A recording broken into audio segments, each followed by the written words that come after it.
Welcome all.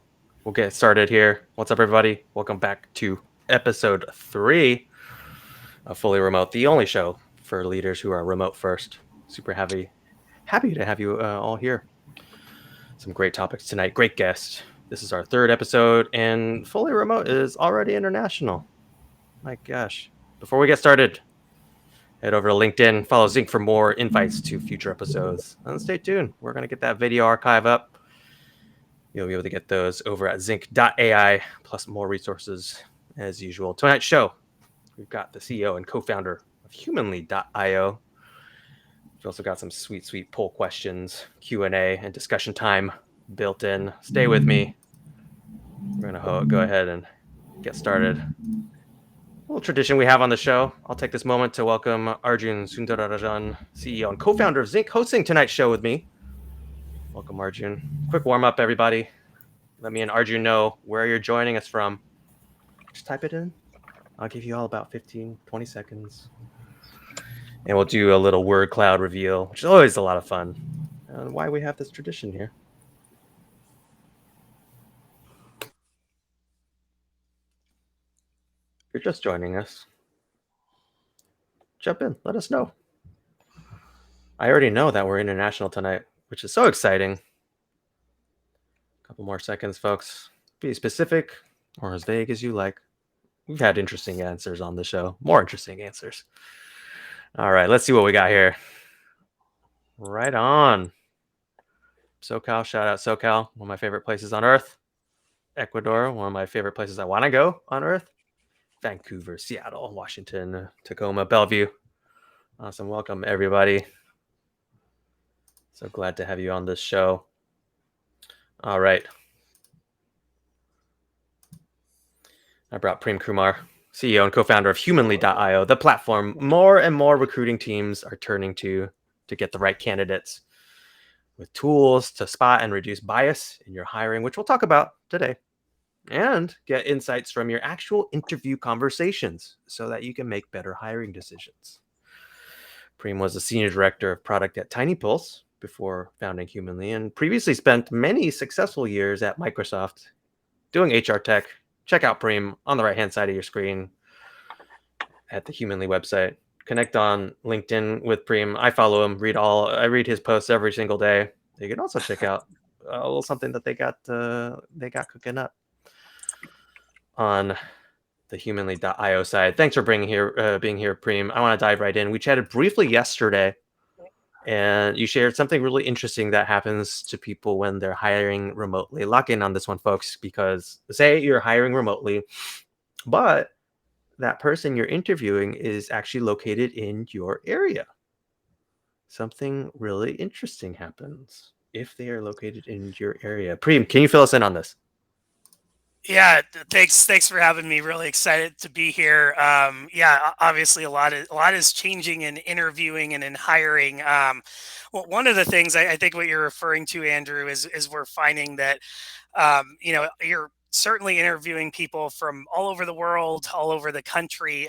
We're seeing a lot of in our customers' data, some proximity bias. So we're able to, one thing I think this remote world has done is it's made it so we can start measuring kind of what's happening in these conversations. And what I mean by that proximity bias is if you're an interviewer in Seattle that's interviewing a candidate outside of Seattle, we're actually finding that you're more likely to spend about 2 more minutes on small talk, on rapport building, which is fine.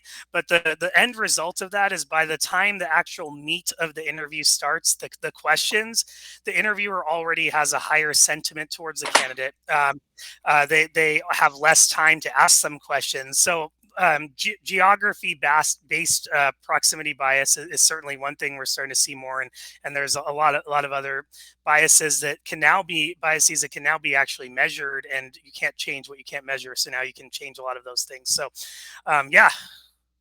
That's awesome. And Arjun, I know that you had a burning question, kind of related to that, because that's just so interesting to me that with remote hiring, we can start to measure some of these things. And I know you had a question about that. Jump right in, folks, too. If you have a question, raise your hand. You can just mash that button on the right-hand side of your screen. and I'll bring you up on stage. Love to hear your experience and your questions if you have one.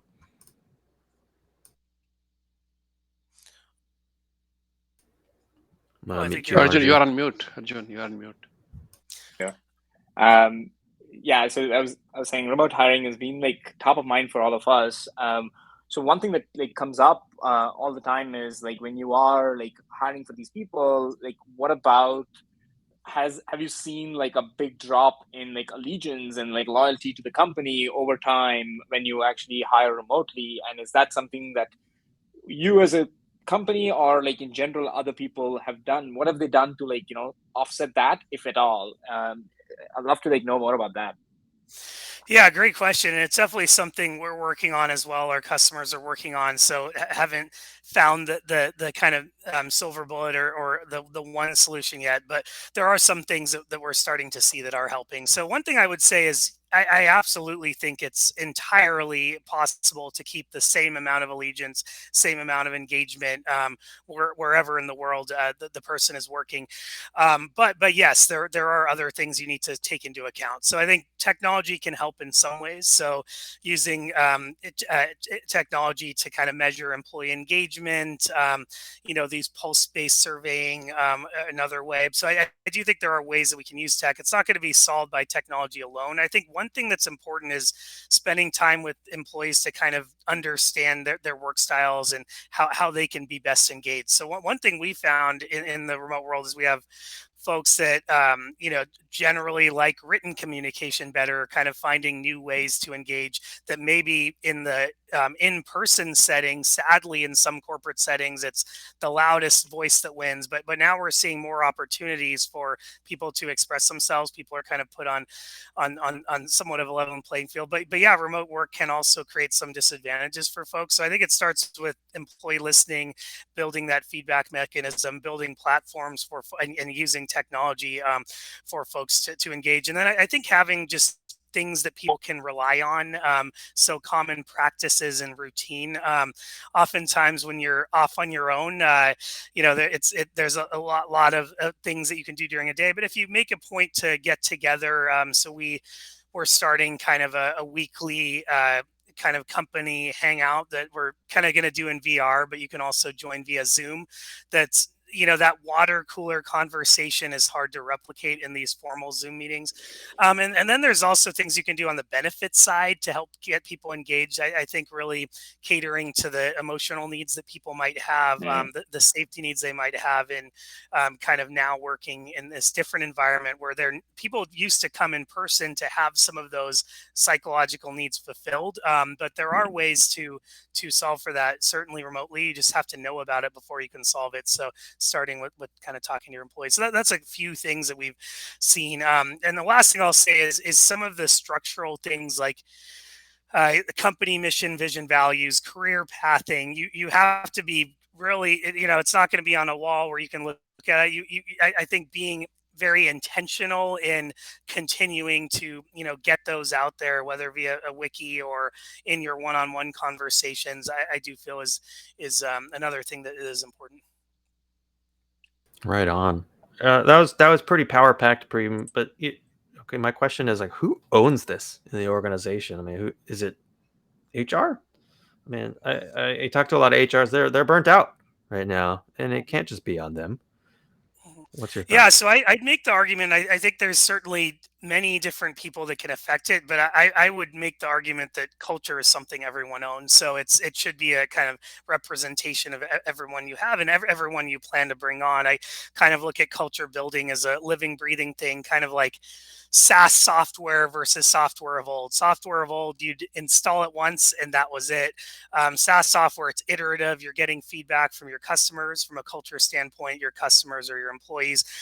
So I think everyone has ownership. So one example is at our company, we have an employee that took it on themselves to create an amazing employee resource group for women at our company. We're a fairly small company, so employee resource groups were fairly new. But I think empowering folks to build that culture together and having kind of the guiding principles as defined with your mission, vision, and values, I think that part can come from leadership. But I would make the case that everyone everyone owns it, but obviously in different scenarios, it might come to bat in different ways.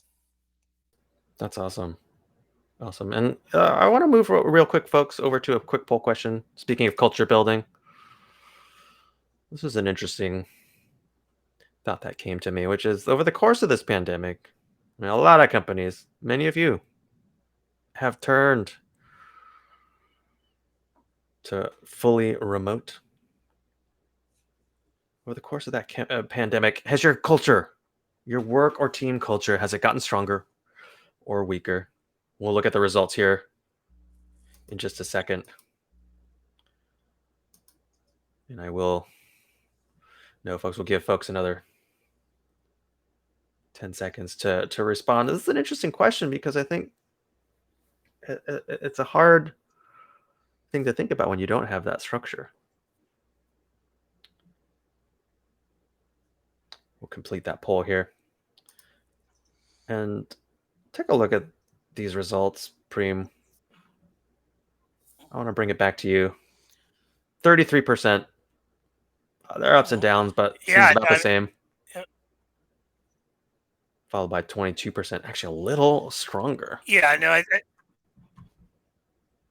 What's your reaction? Yeah, no, I think that's pretty consistent.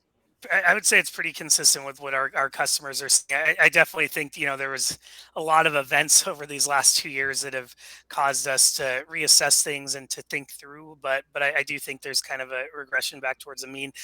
People have found ways to create, and in some cases, what you had before was not fully in-person teams. You had hybrid teams, and in many cases, some of them were fully in person. But oftentimes, what we're seeing happening is in some cases, people that were remote when everyone else was in person were kind of sadly not given the same opportunities. They were missing out on some of that. So now that in some cases things are moving more remote, companies that were more resistant have been forced to create systems, create platforms so that everyone has the same opportunity to engage with the brand, engage with the company.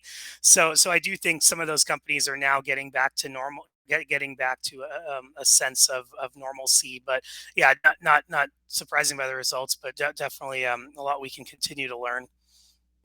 Right on. And what have you personally seen? I mean, when it comes to some of those adjustments, I mean, we've seen this show is particularly for those who are going fully remote. And Arjun, I can see you want to react to this as well. But just really quick, I want to know, of those who have been forced. I mean, what's the story there? What are you seeing? Yeah, I mean, I think, actually, I think Tiny Pulse did some research on this too, where I think where some companies struggled is the ones that were a little too wishy-washy about it. So they didn't have a strong stance. Are we going to be remote? Are we not? Is it hybrid? And I think generally in a hybrid scenario where you don't know if it's going to continue to operate in certain ways, it can be distressing. And we do also have to think about a lot of folks don't have a great home environments by which to be productive at work, whether it's for technology reasons or maybe there's young kids and it's loud. So I do think that over time companies have taken a better look at that. But yeah, I mean, I think those are some of the thoughts that come to mind. I don't know if I completely answered your question, but no, that's actually pretty interesting. One of the questions that I had was actually, before I do that, I'm gonna jump into a very quick trivia question over here for the folks that are in the audience over here, right? In the middle of the pandemic, right? Or the beginning of the pandemic, in 2020, a company famously said that they're gonna make work from home a permanent thing. Talking about all these wishy-washy people not sure of it and everything. There's one company that did this. Who knows this? I mean, I'm guessing somebody knows the answer, can hit the buzzer and come up on stage and let me know. Anybody? This is a rather trending company, I would say. I know the answer. I'm not going. Go for it, Andrew. I think looks like you're the one who is. So let's bring Andrew up on stage. I think it was Twitter. Yes, there you go. Yeah. And so again, right, like I think this is fun to do this, but the reason why I ask is like I think Twitter set the stage, Prem, for like, like this move to like making everybody work from home. And I'm curious to know your reaction to like how has this, and you briefly talked about this, right? Like what's the other side of it? Like what do employees feel, specifically in terms of like this is not equal for everybody, like across age groups. This has affected people differently. What's that been like from the other side, like from the employee side, as to like work from home? How do they feel about it? What's kind of the morale and the happiness quotient been over time since this pandemic? Yeah, I mean, I think there's a lot of factors. Like one is we know not all jobs are the same. So there's many jobs that Right. cannot be performed remotely. So I think there's that part of the market. For the ones specifically, like many of the tech jobs, for example, my company, I would say it's kind of so there was I think there was definitely there was a research study done quite a while ago where you took a group of folks that had kind of a life-changing experience happen to them. One that was really positive, such as winning the lottery, perhaps, and then the other was something really bad, like they were diagnosed with a medical issue.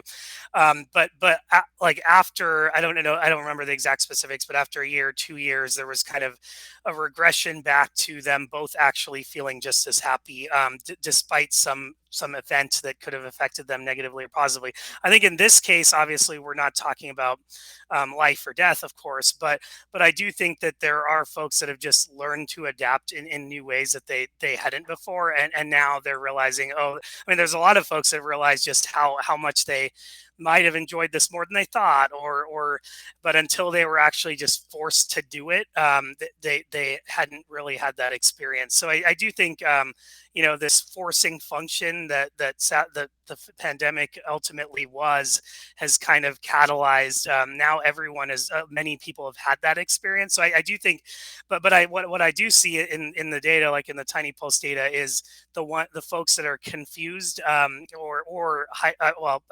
the Tiny Pulse data was talking about hybrid work specifically.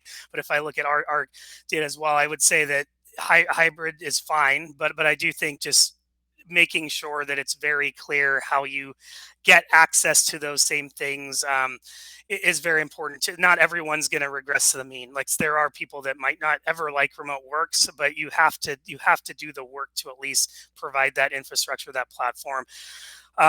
Things like efficiency. It's definitely become a lot easier. You have a lot more time, less commute. There's obviously a lot of data around the benefits, but I will say most of what I've seen is similar to the poll you just ran, where the majority of folks are actually now feeling pretty good. And maybe it's another question as to whether or not they'll go back if given the opportunity or not. But it's now they at least have had the experience.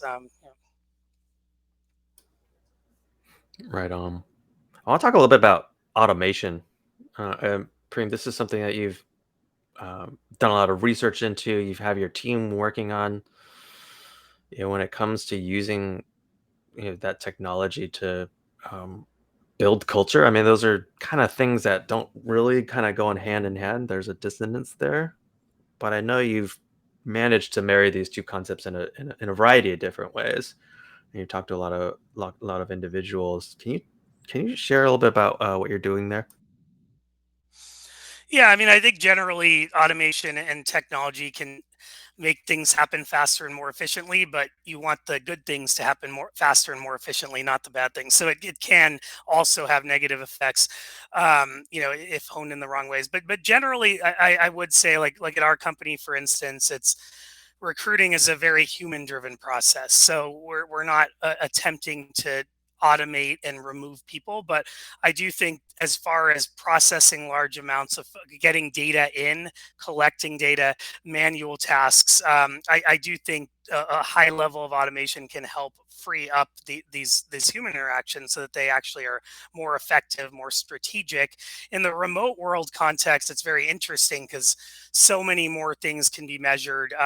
We can measure at my company, for example, like a candidate sentiment through the interview. So if you're a hiring team and you're talking about your customers, is that impact, is candidate sentiment going up, is it going down? Are you treating people fairly based on gender. So, which obviously, sadly, is not always happening.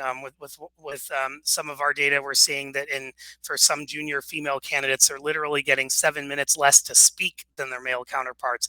So having a human manually listen to every interview and listen to every candidate interaction and go out and get feedback is probably not going to happen. But I think automating the data input, as long as you have enough of a creative, strategic human brain on what you do with that data input and how you do it, is how I see kind of the automation blending it with humans. But collecting the data is one thing. Creating the behavior change is one that does involve humans in my mind.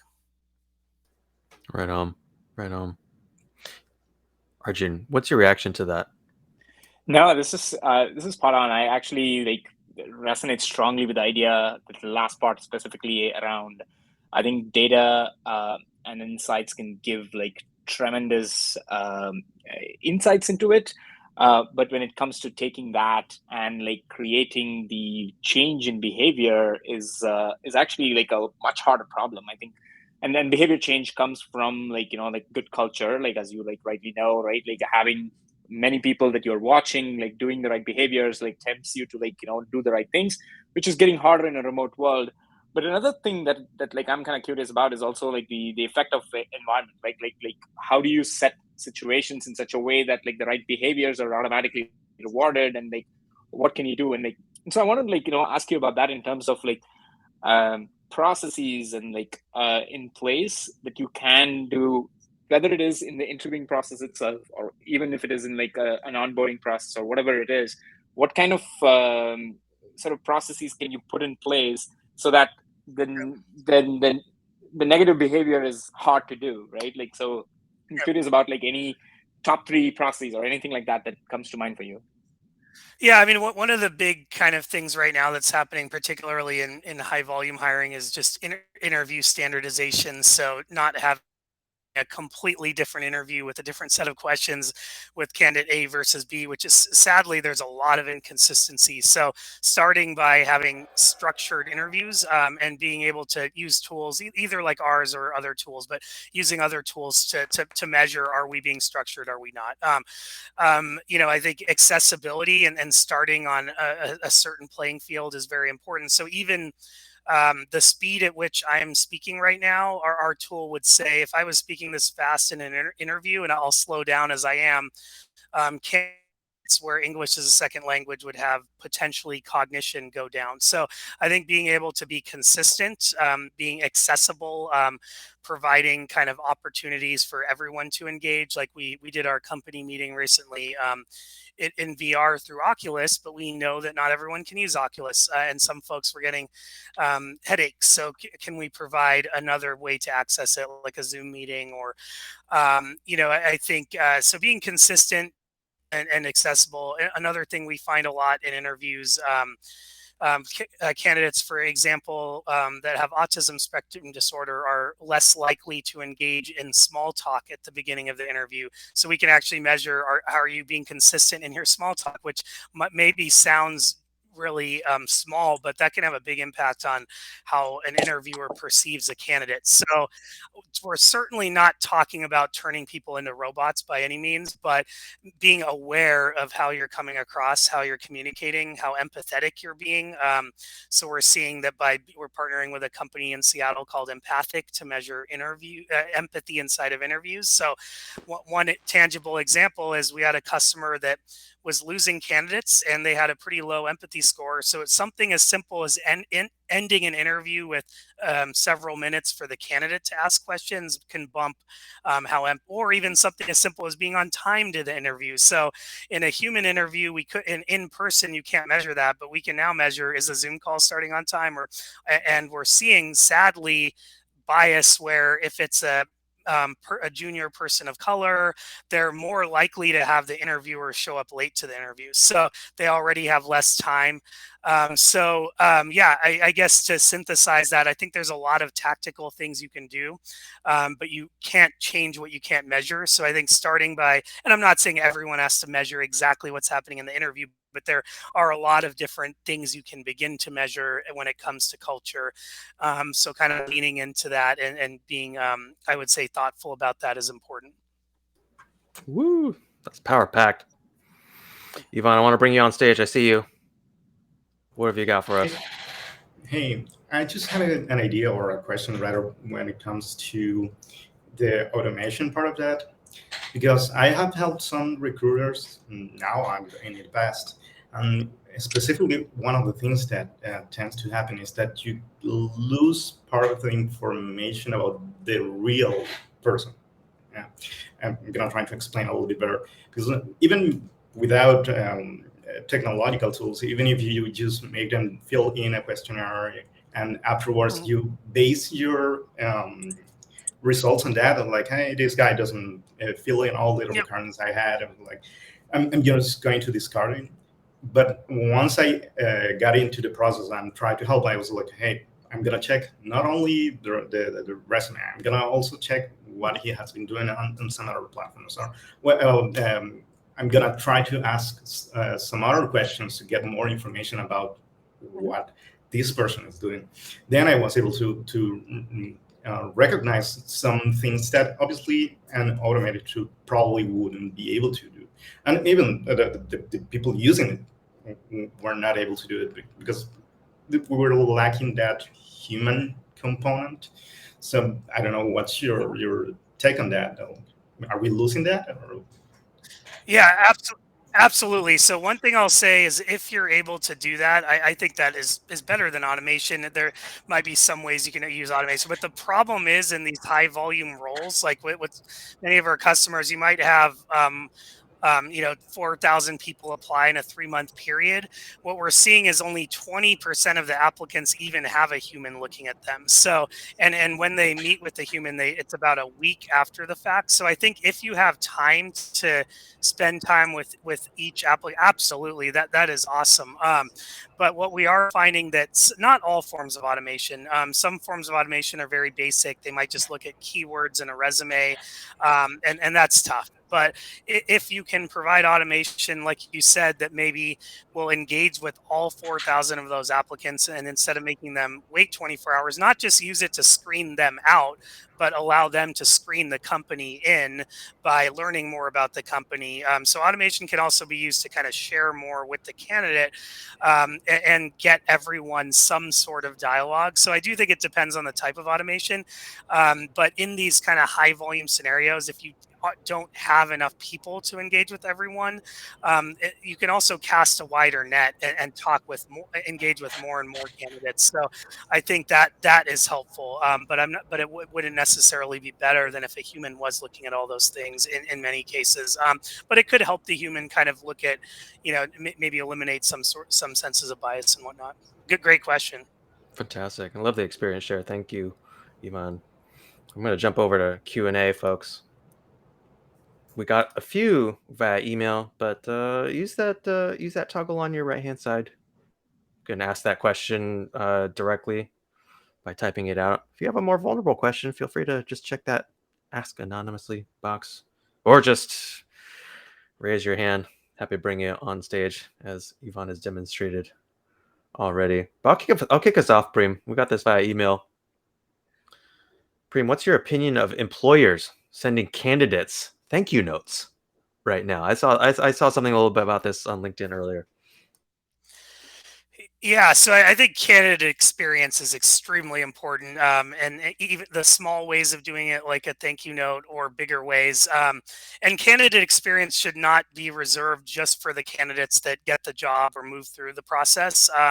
I also think candidate experience doesn't end when the job is filled. And what I mean by that, you have companies that are losing money because they don't provide a good enough candidate experience. So Virgin Media did a study saying they lose $5 million hires a year, because candidates that have a negative experience will go out and go, switch providers and use a different company.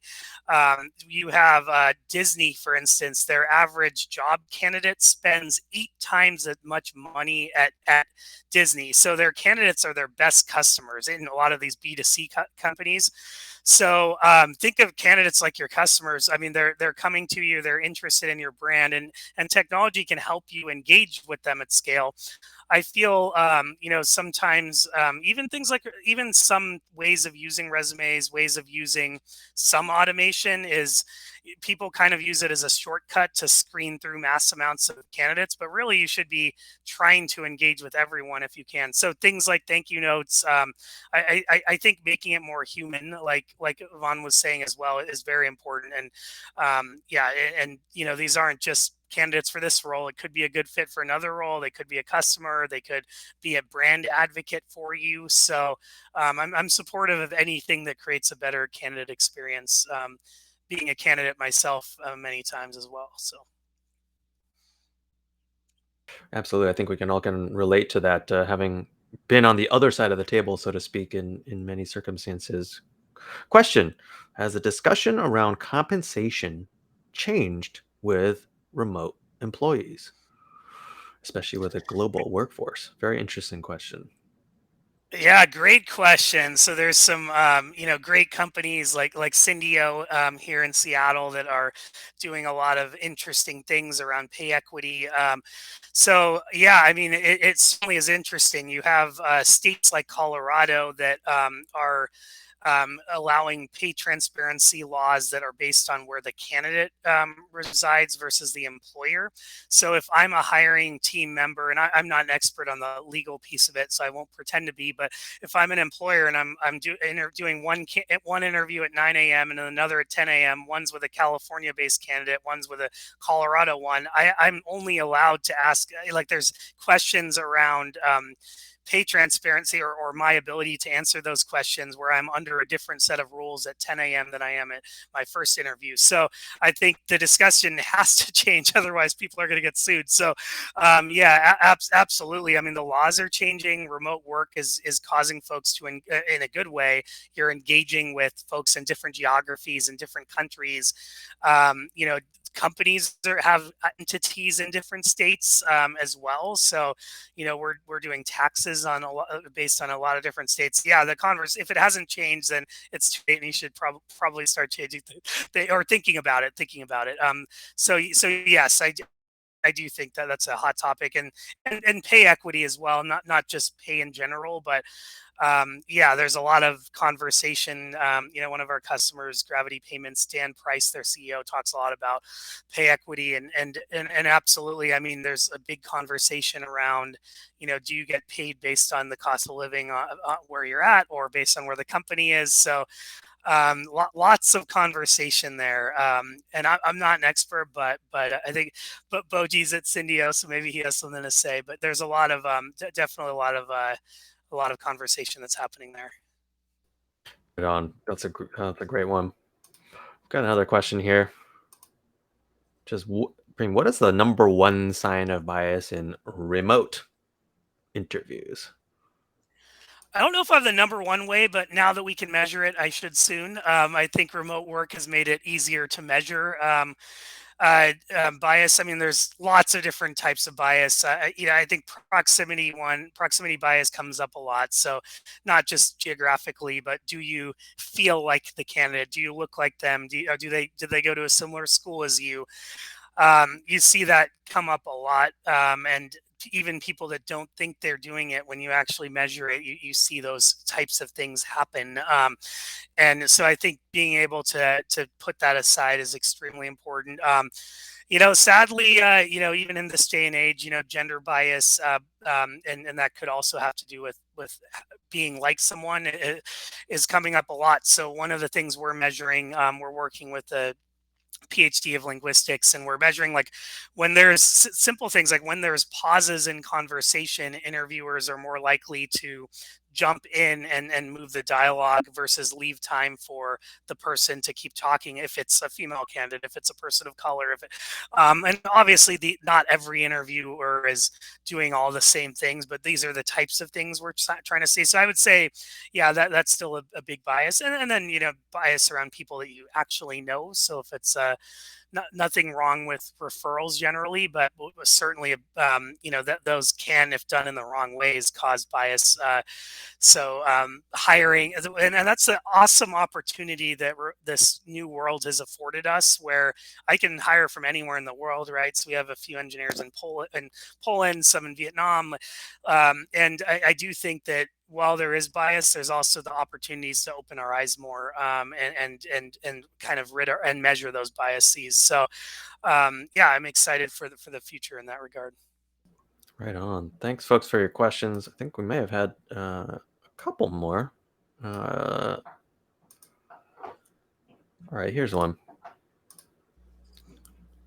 We had time for one more. We just hired a contract recruiter. They want more of our limited budget for some tools. What would you suggest we get for them? Sounds like they want to do this without blowing the budget, Prem, but what would you suggest they get? You should sign up for our tool, Humanly. No, I'm kidding. No, there are a lot of players. There's a lot. So yeah, so just yeah, so I think there are more and more tools you can use, but there's also people, where it sounds like you hired a contract recruiter. There are a lot of companies now that are doing, there's recruiting process outsourcing companies, RPOs, that have been around for a while, where you can actually pay for fractional time of recruiting time. So if you want humans, you don't have to necessarily even hire a full-time contractor or a full-time employee. So there are ways of getting fractional people help, which I see a lot of startups doing. Happy to give more information about that. Happy to talk on the technology side. There are things that will help with some parts of the process. So sourcing, there's tools like Seek Out, Canvas, a lot of tools to help find candidates. There's tools that will help with screening, scheduling candidates, and doing some of those touch points in an automated way. And I do see a lot of our customers that might hire like a contract recruiter or a full-time recruiter and have them using some tech. So I would say there's a lot more options than there were before. And I'm definitely happy to give advice on that offline as well.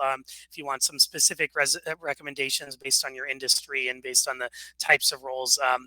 But as far as what you get for them, yeah, so depending on your company size, generally like an applicant tracking system, if you have it, LinkedIn Recruiter is really good. So it does cost a little bit of money sometimes. But I would say like a sourcing tool and an applicant tracking system. And there are cheap applicant tracking systems like Jazz HR or Breezy. Those are on the lower end from a price standpoint. But you can also use a spreadsheet or Airtable if you want to conserve even more money. So that's kind of what I would get for them in addition, and maybe more help later if you grow. Right on.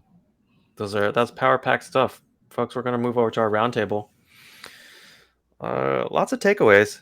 I'll draw your attention to the lower right hand side of your screen. Yeah, oftentimes we jump into learning experiences, but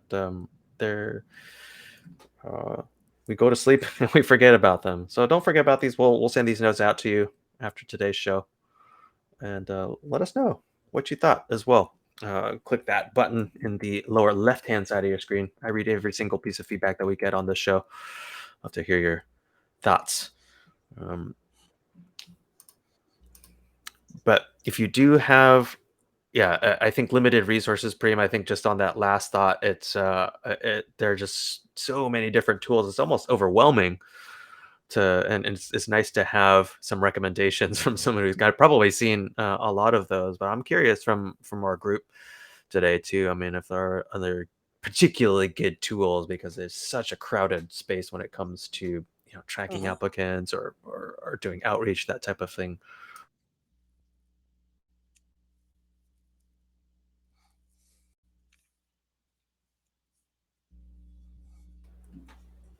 And I do think also when it comes to, I love this takeaway. It's awesome that there are companies measuring bias in this way. Shout out humanly.io. And there's some crazy things that you can get from just analyzing, especially a call with audio, video, and those types of elements. But I mean, Prima, if you back up and just kind of look at the whole psychology of this between two people, one who's kind of interviewing and the other person is kind of an outsider looking in. I mean, what has this told you about just humans in general and the way we work and the future of all of this? Yeah, I mean, there definitely are, like, when a tool or a person, when people know they're being observed, there definitely is, a little bit difference, at least at the beginning, and kind of how they approach things, which can be beneficial. I mean, I hope and I feel there's a lot of people out there that are trying to get better. I mean, I see everyone in here is trying to learn something new, and I do think generally, what we've seen kind of culturally and with many of the leaders of today as well as of tomorrow, people do want to get better. They want to improve. They want to learn. So not everyone is like that, but I have seen, generally those tools that like shined a light on things that maybe weren't perfect in the past. Leaders might shut it down or say, I don't want to see the bad stuff, and create this kind of more of a closed door environment. I think that's changing. I feel a lot of companies here are trying to get better. They want feedback. They want to learn what's not working well as what isn't. So that's one thing that I've noticed in this world of analytics and self improvement. Absolutely. Yvonne, I'm curious as to your takeaways. You added a whopper of an experience share earlier. I mean, what are you taking away from today? Really, how we can do better for the people that are trying to get this remote experience or a remote job. Because normally it was already difficult before the pandemic, before all this movement. So trying to do better by them, it's something that seems to be great. Right on. And you mentioned that you'd been doing remote since pre-pandemic. You've been doing this for years. I mean, do you think this would have happened regardless, or some of the changes that we're seeing? Probably not that fast. That's for sure. Yeah. And regarding that, I've been working remotely about 6 years, and before that, I had my own company here in Ecuador and everything. So I made the whole switch, quitting my company and deciding to go fully remote. And connecting a little bit with one of the things you said before, while I was remote working for companies, mostly in the States, I didn't feel the disconnection because I was already used to that. It was like, hey, this is not changing. But once the pandemic came in and set in, I did feel that disconnection. Now I'm still doing the same things. I'm still working remotely, but now I'm pretty sure I cannot have that human connection. And I was seeing the same thing from the people that I was working with, that they used to be the guys that were at the office normally, but now they were forced to go back to their houses and be remote. So that created a weird feeling. Yeah, that's a really interesting point. Yeah, we like it is interesting. Like some of the people that I've seen that were kind of the people leading the culture and the most vocal might not operate in the same way now. Yeah, that's pretty interesting. Right if I can say just one more thing. Absolutely. I was working for a company in New York while I was here, but the last year I had the chance to go there to New York, spend like 3 weeks. And when I was able to be with them, to go out and share something that we were working on, or just have a drink with them, it was like a completely different world. It's like, hey, this is the same guy I've been talking for over a year. Yeah, it's definitely fun. Like a lot of our like investors or employees, like half our team I haven't actually met in person. So when I meet them for the first time, like, wow, that person's a lot taller than I thought, or they act differently, or like it's definitely yeah, it has caused it kind of just different viewpoint as to how you perceive the persona of someone. Right on. Arjun, That's you want funny. to wrap us up?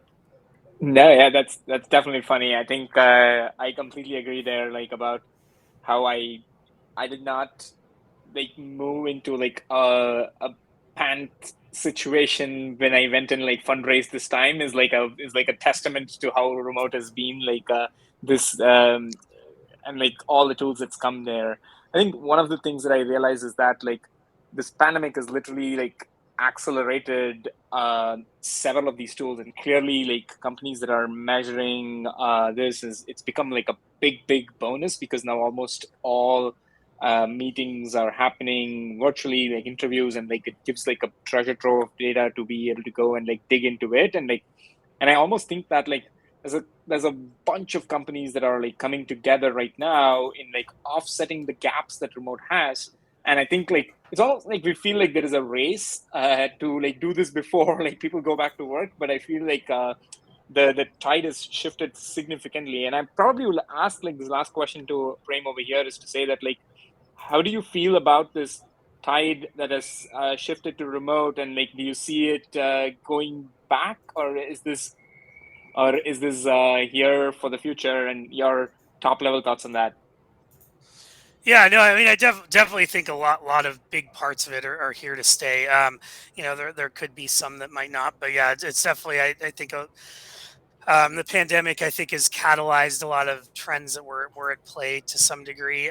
What I hope for the technology of the future is we might be looking at the remote world as an opportunity to measure because people are showing up on computers and you can measure it. But I hope the behavior change created from that measure lasts beyond just the remote context. So while you have the light on, while you're being measured, can we produce things and give you insights that you can actually take outside of just how you're spending your time in the remote world? So I do think some of the technologies that are just focused like that's where and I'm talking about like sales automation technologies or like recruiting technologies. I think that those jobs are going to be done in a lot of different contexts. So can we take the learnings and then show them elsewhere? But yeah, no, I definitely think most of this is here to stay, and I'm really excited to see how we engage through it. So yeah. Awesome. Right on. Awesome. Well, Thanks so much, Prem. This is, I mean, I know that Andrew is going to close out on this, but I want to like personally thank you for like coming on over here and answering all our questions and giving us great insights about the whole world of remote hiring, remote culture. This has been